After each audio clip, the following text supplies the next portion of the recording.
The participants' view, which will come out of the Worldwide Views events in Australia and in other countries, is absolutely critical because it brings about change, and that change is something that we want to all bring to the policymakers as they begin the journey and then the debate and the negotiations that will occur at Copenhagen in December of this year.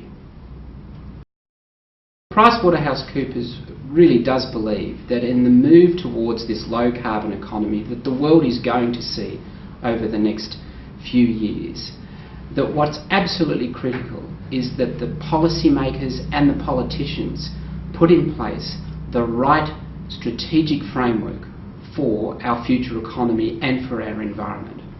And then after that, we do need to see the business community take leadership on the strategies that will see change come about as a result of that framework being put in place.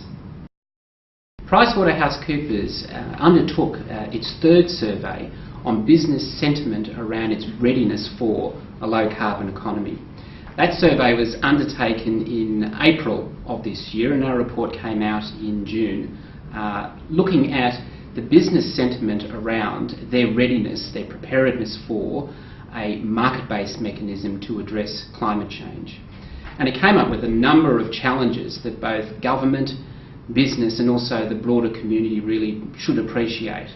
The first is that most business in this country is not ready for a low carbon economy. And what we mean by that is they don't understand what the risk around carbon means to their business.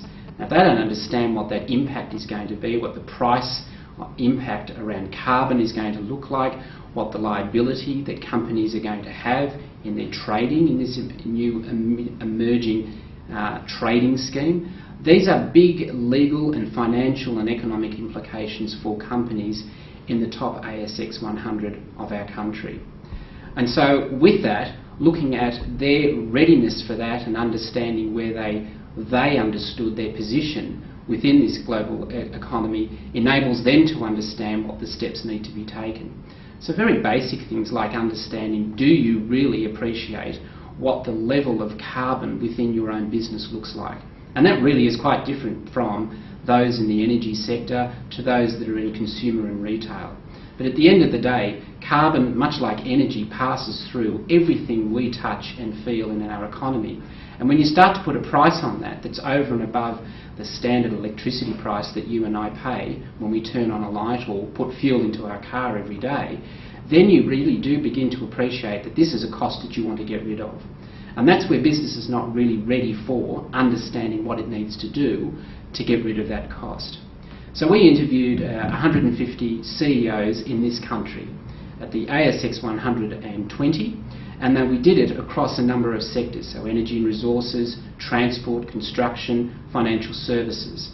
And as I say, on the whole, most of them indicated they weren't even ready for the obligation to just report around emissions. Now that's critical because in the next 6 weeks, companies in this country will have to begin reporting to the government around what their carbon liability, their carbon footprint actually looks like.